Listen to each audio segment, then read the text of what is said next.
What's going on, everyone? We are the Unqualified Filmbros.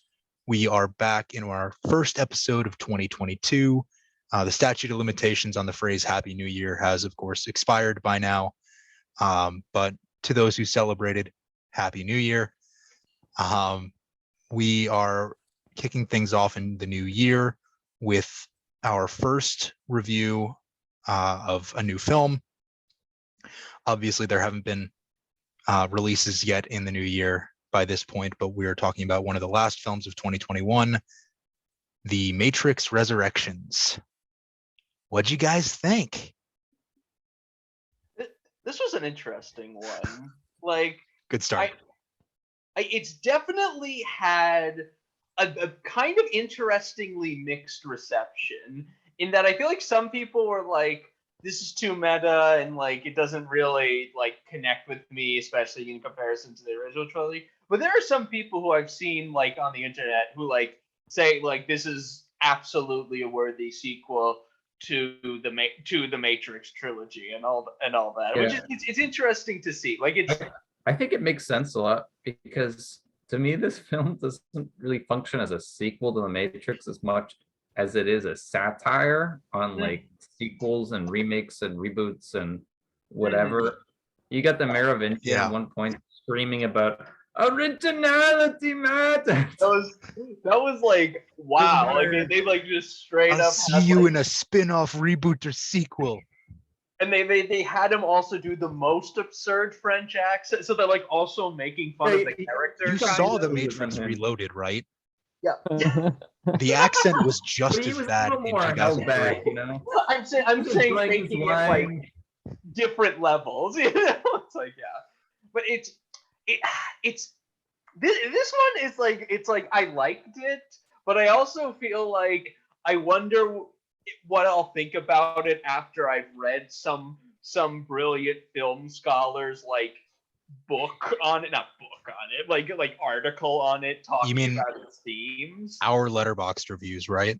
Exactly. Thank you. Ben, to your point just now, it really feels like if the Matrix trilogy hadn't been a thing, obviously you need to see the three films to understand what happens in Resurrections, but if that trilogy hadn't existed and they just made this movie about the Matrix, you know, us not knowing what that means and what that legacy is, I'll say the film could have worked. Oh, really? You think so? I think it works as a science fiction film. It works as an action film. Obviously, having the knowledge of the characters and their history, obviously the relationship between Neo and Trinity should have been there. The relationship between Neo and Smith. But at the same time, this story functions outside of the story of the original three films, you know, obviously taking place 60 years later. So I'm glad, obviously, that I saw the first three films, but this one, if it had been the first in a series of films about this world, I think it could have worked just as well. Yeah, I think they kind of fast-tracked a lot of the stuff that they did in the original trilogies. Yeah. So it really is a lot less about like, you know, free, you know, choice and like the illusion of free choice and like, you know, the whole Messiah complex.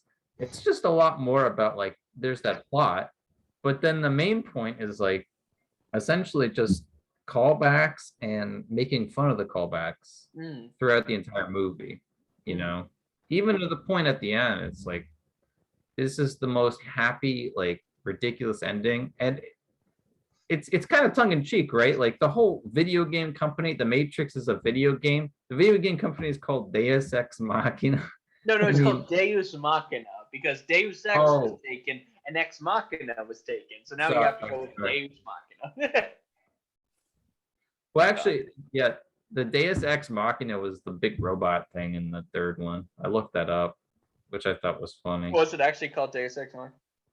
Yeah, according to the Matrix Wikipedia, it was called that. So I will say without any doubt, the Wachowskis 100% specified in the script that it was called that.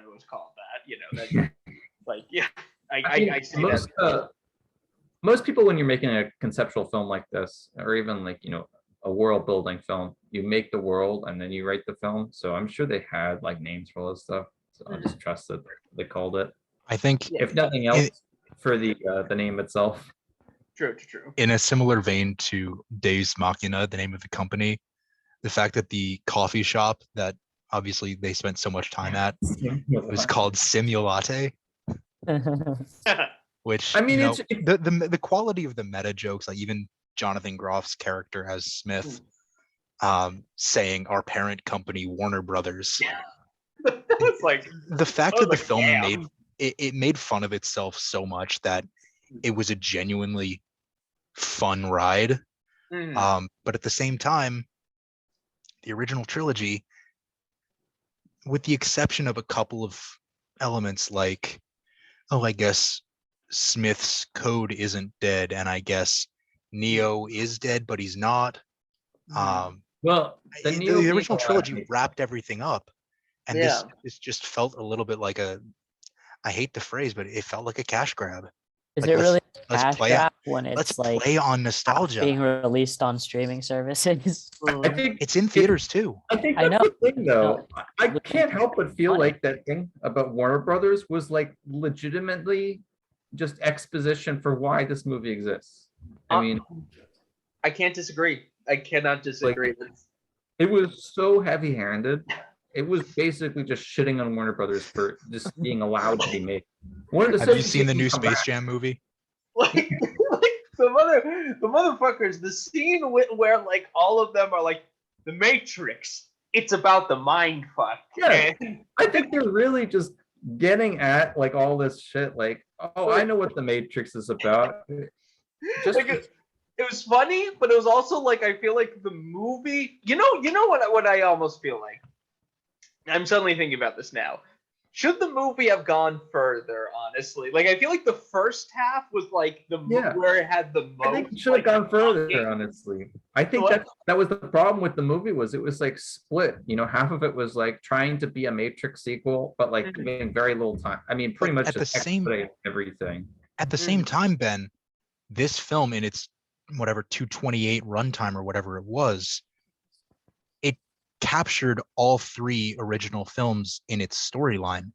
You have Neo, obviously spoilers in effect, if we haven't made that abundantly clear in these episodes by now, but the first act of the film, Neo realizes that he's in the Matrix, he takes the red pill, he meets Morpheus, he meets all the people on the outside in the outside world. Second act, the whole crew is going to see what's behind it all, who's behind it all. Obviously, Neil Patrick Harris's character, the analyst, is behind it all. And then the third act is the war, which is each of the three films. So yeah, it's a rehash of everything that we had already seen brought to modern digital graphics and animation and CGI. Well, also, the way Neo like uses his powers is a lot less exciting. I mean, the originals is doing kung fu. They're very cool choreographed fights versus just like obviously people have talked about that, like, it's like, oh man, Neo is too powerful at the end of the first Matrix, and I do get that, but this is somewhat of a not controversial opinion. The Matrix Reloaded is the greatest film ever made. No, not actually. That's a joke. But I love the Matrix. I like Reloaded. I love the Matrix Reloaded. Like I honestly think that the initial negative reaction towards it was somewhat unfair, but I also just genuinely love the action in Matrix Reloaded a lot.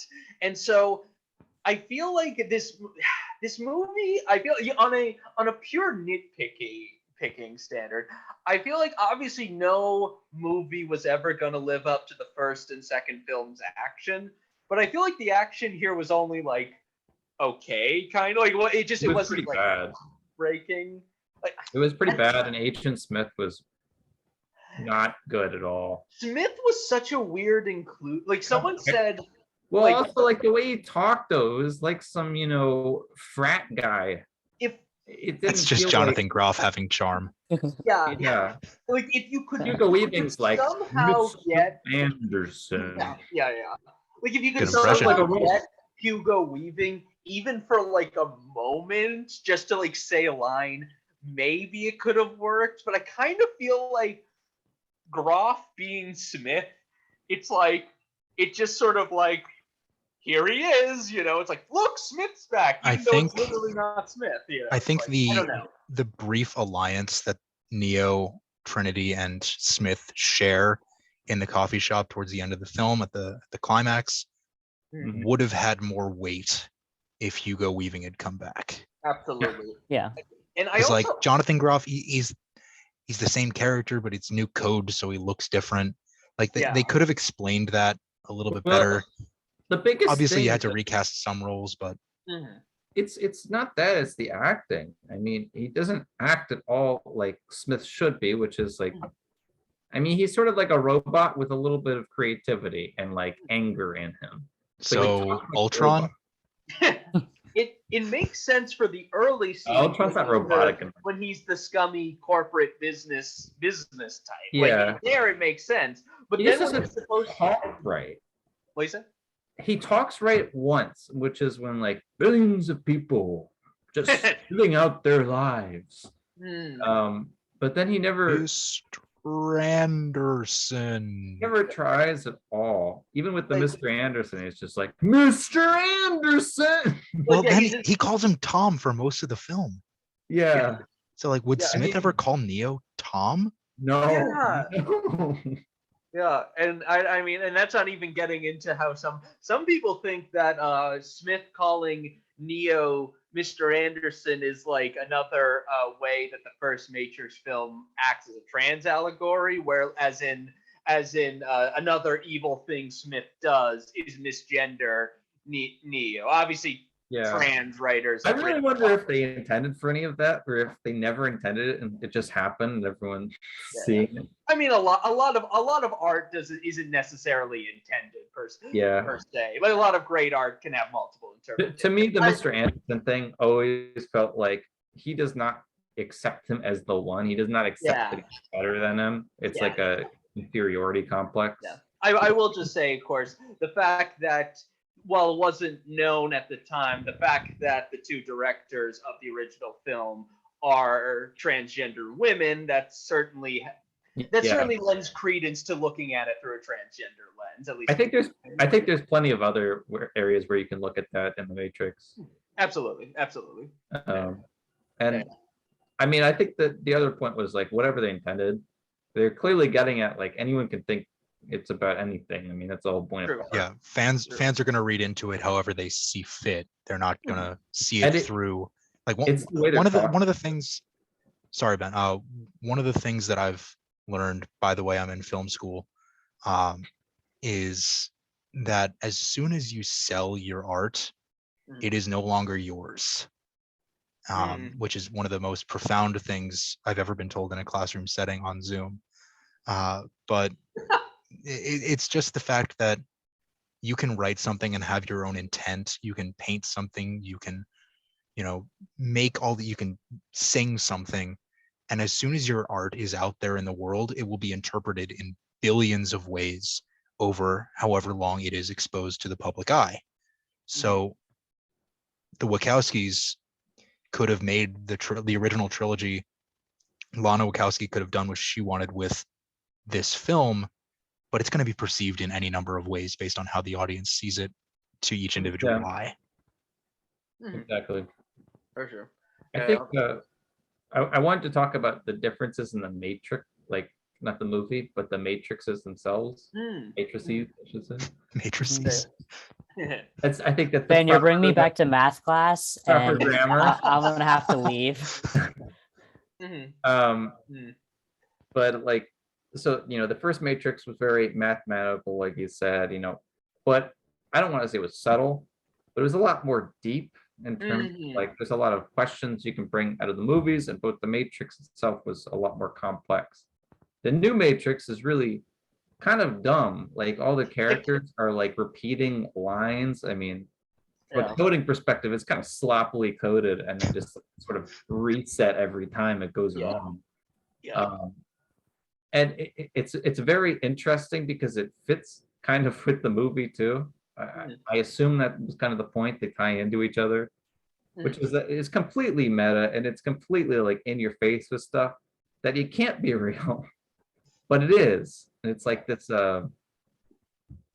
inner what's the word?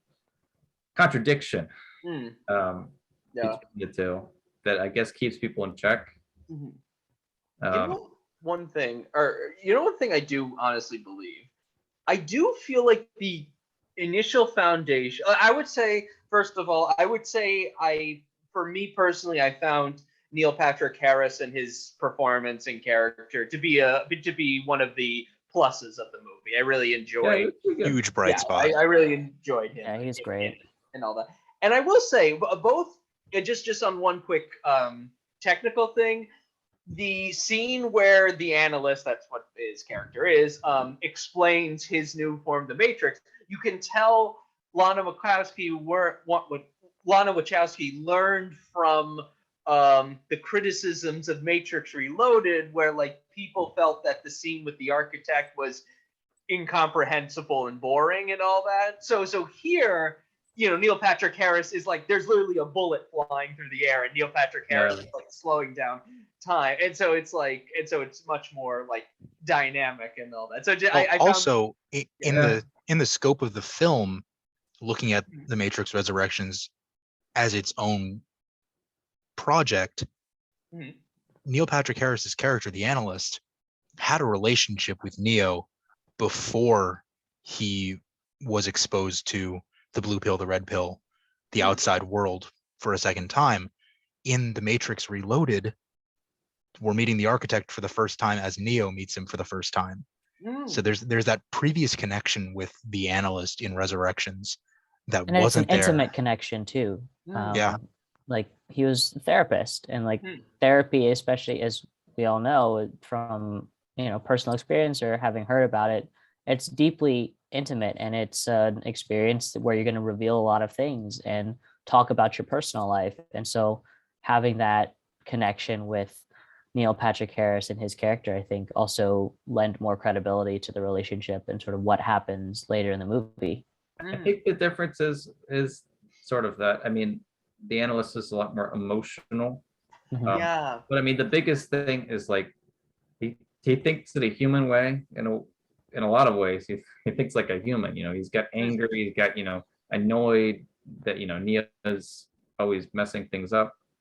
Versus the architect, and it's kind of like core to their movies. Whereas this is very like in your face, and you're meant to think about all the stuff that Neo is thinking about. Just sort of rehashing the original plots. But with the architect, it's a lot more mathematical, and there's a lot more like depth to both the Matrix and his character, if that makes sense. And the other interesting thing is the analyst for most of the movie is just like feeding Neo a bunch of bullshit. With the architect, for all intents and purposes, tells him exactly what it is. And I think it's an interesting divide where the architect, to me, really, there were some parts of the analyst that I liked, but the architect to me is a lot more interesting when you think about like a program, because you can see the emotions in him, but he also acts as a purely like logical being, even to the point where he thinks love is stupid, sort of like the analyst says. But he feels a lot more genuine to the material itself. It's sometimes hard in the new movie because it just feels so ridiculous.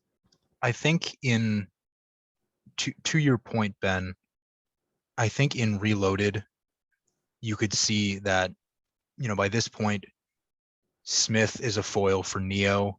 The architect could be perceived as a foil for Morpheus. I think he's a foil for the Oracle, essentially. Oh, yeah. Say that again? He's a foil for the Oracle, essentially. Yeah, but you're right. I guess he could be a foil in Morpheus, and that Morpheus is a believer and he is a math person. but just to finish my thought there, there's no real foil, at least that I could pick up on in my one viewing of Resurrections, for the analyst.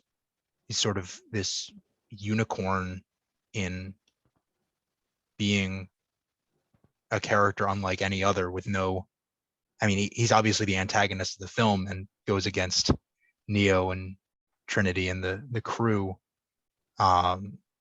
in that sense. But there's obviously, it's a new character, but there's nothing really to latch onto in that sense. Yeah. And just again, like the way they talk in the Matrix, everyone talks, I feel like, the way that they're supposed to. Everyone complains about Neo being robotic in that movie, but I think it's kind of the point. He's like half machine, half, human. And whether it's intentional or not, I don't know. But like I think it completely works because he's supposed to be sort of a machine almost. And what would the Matrix be like if it was Will Smith?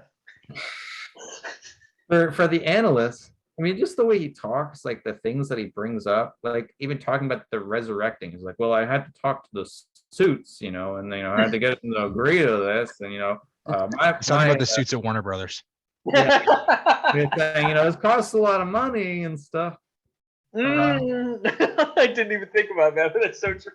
Yeah, it's like a weird thing, right? Where there's kernels of, like you said, there's a story there, but it's kind of inundated with so much of the satire that it's half of the movie for both of them. Yeah. And I can understand why people really liked it, because I mean, I feel we haven't had a film like this that just completely bashes, why does this film exist? It's literally bashing itself, which is very strange given that like it's a sequel to, I mean, I guess a meta movie, but not to that level. No, I think like someone said, like, which I think was a decent point. It's like, I wonder how it would have played even better if the film would have played better if it was released like 5 years ago or something like that, or not 5 years ago. However many years. Looking at That's how it works. The release dates for this franchise, you get 1999, 2 movies back to back in 2003, 6 months apart, and now you're going to bring it back 18 years later. Not 18 years, like obviously the Matrix has stayed relevant and all that, but if it was, I wonder if it was closer to like that initial like hype.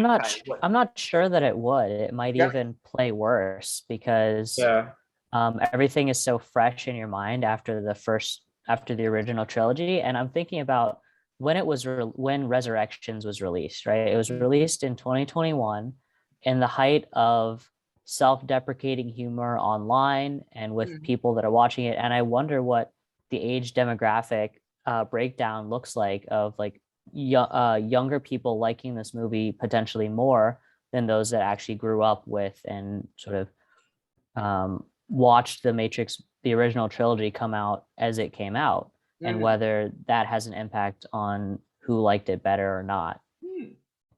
I wonder.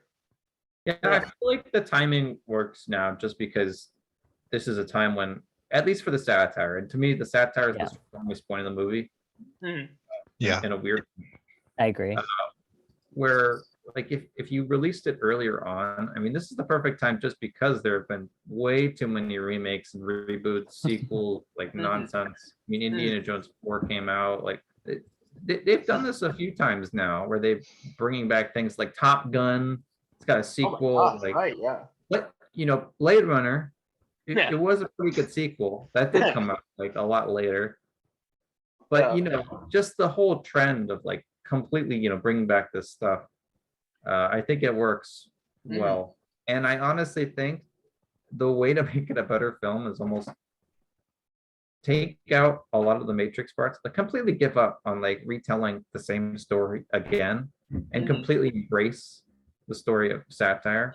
Now there is a reason why that just wouldn't work, and it's probably like Warner Brothers was like, all right, no, you gotta put something else in there. I'm sure they have ultimate say on releasing it. So in the process of making this film, the Wachowskis denied making a 4th Matrix film for years after Revolutions came out. And then Lana Wachowski, she was working on this script, she was working on other projects, working on this script, and she never intended for it to be released. And then she, if my memory serves, she shared it with cast members from the original trilogy. She shared it with Keanu Reeves and Carrie-Anne Moss, and they were like, we want to make this movie.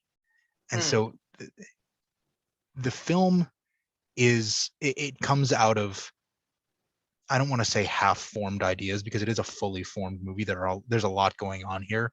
There's a lot to unpack, but the Matrix story worked 19 years ago as a trilogy. And then to have this, epilogue, in a sense, idea to serve as, well, what happens next for Neo and Trinity and Morpheus and everyone involved, it's bringing it back in a way that plays up the nostalgia factor of the original trilogy, but as its own film. And I'm going to contradict something I said a little while ago, but as its own film, it doesn't really have a place in the story of the Matrix. Yeah, I mean, the Matrix it was end, like beginning. I mean, yeah. I guess you could have a resurrection scene, like Jesus Christ, but he doesn't have to do anything after that. He just resurrects. It's done. Yeah. And then he leaves, Yeah. He doesn't have to do the same thing again, imagine. Yeah. Another thing also that I felt like was a little bit of like a sort of thing is to focus it on Neo and Trinity's love. Like, it's sort of I don't Trinity's know. barely in the movie. Yeah. Carrie-Anne Moss is completely weird. underserved. Yeah. And the character of Trinity, after playing such a big role in the first three films, strange. I don't understand. Where's Trinity? She's Tiffany. Like, I get it. So the Matrix is never meant to be really analyzed down to its details, but like the analyzed, way that Neo, Neil Patrick Harris.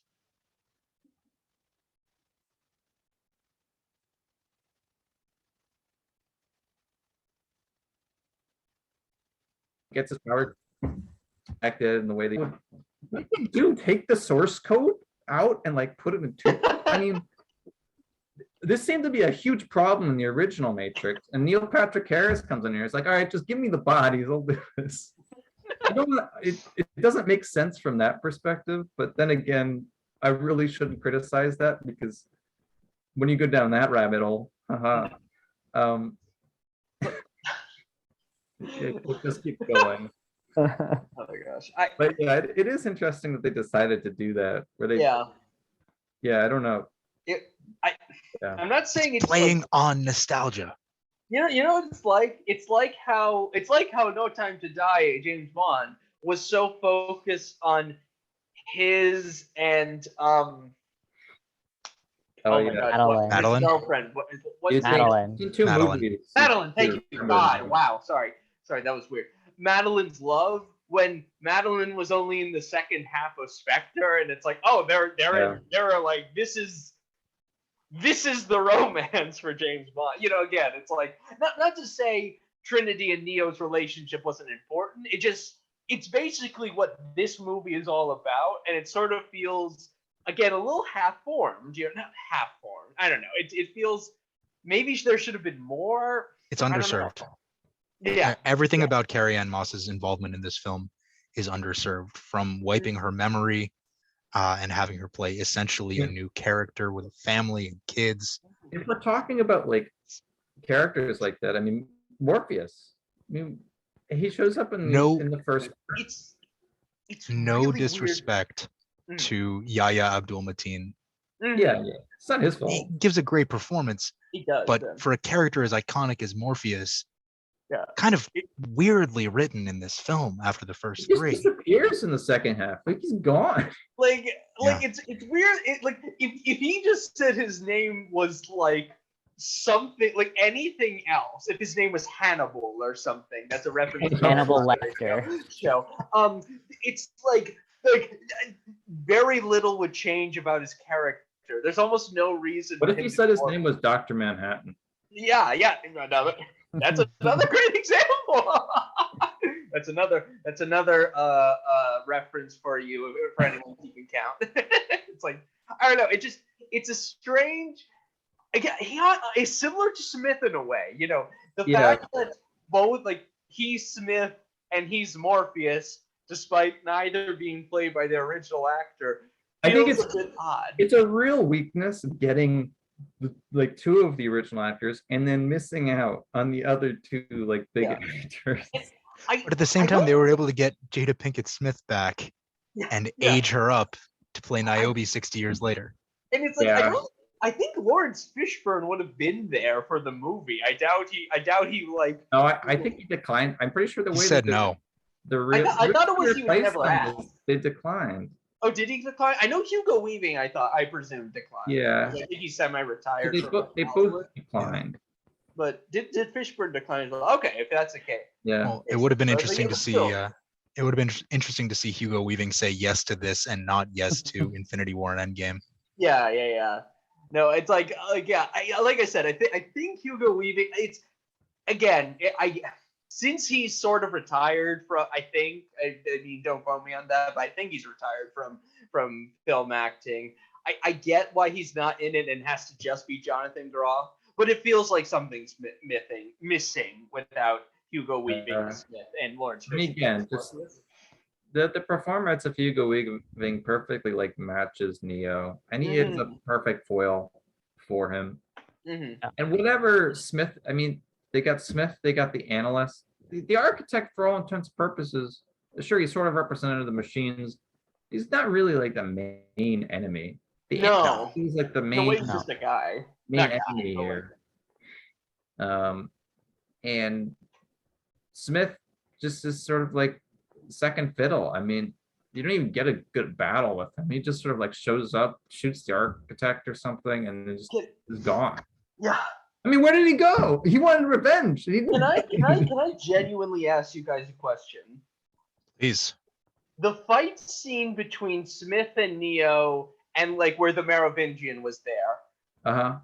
What was actually causing this fight? Like, I won't lie. This is the one part where I was like, oh God, was I not paying attention enough or something like that? Like, what was the reason for that? Oh, I guess. Again, Smith wanted revenge on the analyst. And Neo is like, you can have it, but I want Trinity. And he's like, oh no, it's gonna get in the way. And he's trying to fight. I feel like it's like it's also a big letdown because the whole reason Smith exists in the original film is literally to beat Neo. Like, this is his only purpose in life. That's what his program does, essentially. And in this one, he's just like, well, I really fucking hate the analysts. Neo, we can have like a little alliance here. What happened to him? It would have had more weight if Hugo Weaving was back. It would have.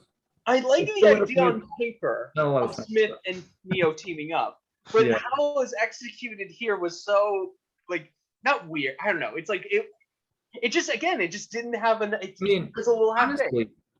If I were Agent Smith, I would be pissed at Neo still. I mean, he ruined his whole plan. Yeah, he was about to put on the cusp of taking over the fucking world. Like, I mean, the Matrix, but still, like, oh my God, you know. Like, he had everyone except Neo, but then he just does not seem angry enough at Neo. Yeah. And I don't know. It just doesn't work for me. The satire works. The Matrix parts are all over the place. So, go on. No, I was just going to say, I feel like the new characters were generally pretty good. I would say, like I said, I thought Patrick Harris was a good character. I liked Bugs, pretty well and all that. Even though it was like a weird opening for Bugs, I was kind of like, wait, again, a little bit of like, wait, what's going on per se? But it's like, but I feel like on the whole, yeah. I like the new characters. I like the satire and some of the stuff, but I think other stuff felt not fully there.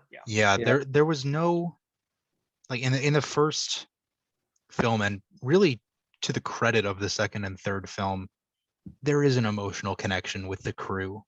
You've gotten to know these characters, Neo, Trinity, Morpheus, Niobe, Link. You know all of them. You care about them to varying extents. This film, you don't know who these characters are aside from new actor Morpheus, bearded Neo, and Trinity, I want to see that. and Trinity, who's not. I was getting ahead of myself. And Trinity, who's not Trinity. You don't know who Bugs is. You don't know who the rest of this crew is. I really want to. I mean, they're there with Neo, but why are you rooting for them other than that? Yeah. Yeah. So yeah, I mean, it's a movie. The second and third movies were movies. None of them hold a candle to the original film, and certainly to the best Matrix movie ever, Free Guy. That's a joke. That is a joke. Final point, like compared to the original Matrix, because that's when a lot of the elements of this movie happen. The characters in the Matrix, they don't feel real. I mean, I don't know how this was expected to fool anyone. I don't know how it fooled anyone for 60 years. I mean, sure, you can reset it or whatever with his cat, but not a single person in the Matrix seems real. The coffee person, like the guy making coffees, looks like straight out of Sonic the Hedgehog. Chad. That's all I have to say. And her kids are just obnoxious. I mean, none of them feel like real people. So I don't know how that was. You want to talk about these characters in the Matrix? Talk about Jude. What was that guy's deal? Yeah, like, you're gonna. Was he the guy who calls him Jude? No. Total effing MILF. I mean, we don't talk like humans. So, like, oh my god. All right, guys. Final thoughts on the Matrix Resurrections. That's pretty much all I got. Yeah, I mean, I liked it, and I won't disregard the possibility of enjoying it more in the future. But for right now, I kind of feel like it was just okay. Yeah, it was like good, but I think it could have been better. We'll see how I stand in 5 years. Satire, fun, but everything else, no. Yeah, I mean, for me, the first one I thoroughly enjoyed. I had never seen any of these movies before. Neither had I. So this was my first time going through the original trilogy, and then obviously my first time watching Resurrections. And the first one I actually really enjoyed. I thought it was a great movie. The second and third ones, they were pretty decent sequels, I think. It was interesting learning how they were both released within 6 months of each other. That was pretty cool. And then the fourth one, I don't really have much to say about it.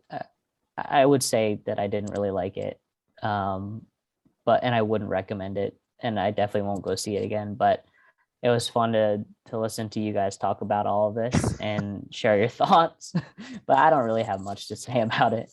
But I just came up with a final point using that guy's line in Matrix 4. You know what the originals did? They effed with your head. You know what this one, the fourth one did not? It did not F with your head. I mean, even the things you're supposed to think about are literally just like told to you, like remakes, sequels, bad, originality, good. The originals was like, into Plato, and there's a lot to draw from, even if it's heavy-handed at times. It's a lot more deep, and you can think about them. This one is just sort of like, you watch it and then you're like done. I mean, there's not much to think about other than like the plot holes. Yeah, this one, I've said it before on this episode. I've said it before about other movies. It's a movie. I don't have any real positives, real negatives about it. It's something that I watched. It's a fun ride. I will admit that it's, for the most part, tolerable to watch. It's watchable as a film, as a Matrix sequel. Take it or leave it, like the other two. none of them is really ever going to match what we got from the original 1999 film. Hmm. So that's going to do it for this episode of Unqualified Film Bros. We'll be back with another review next week. Until then, The Matrix Resurrections is currently in theaters. It's streaming on HBO Max until January 21st. Go watch it. Let us know your thoughts on it. We will see you in advance of The Matrix 5 whenever that comes out. So have a good night, everyone. See ya. Good night. Right.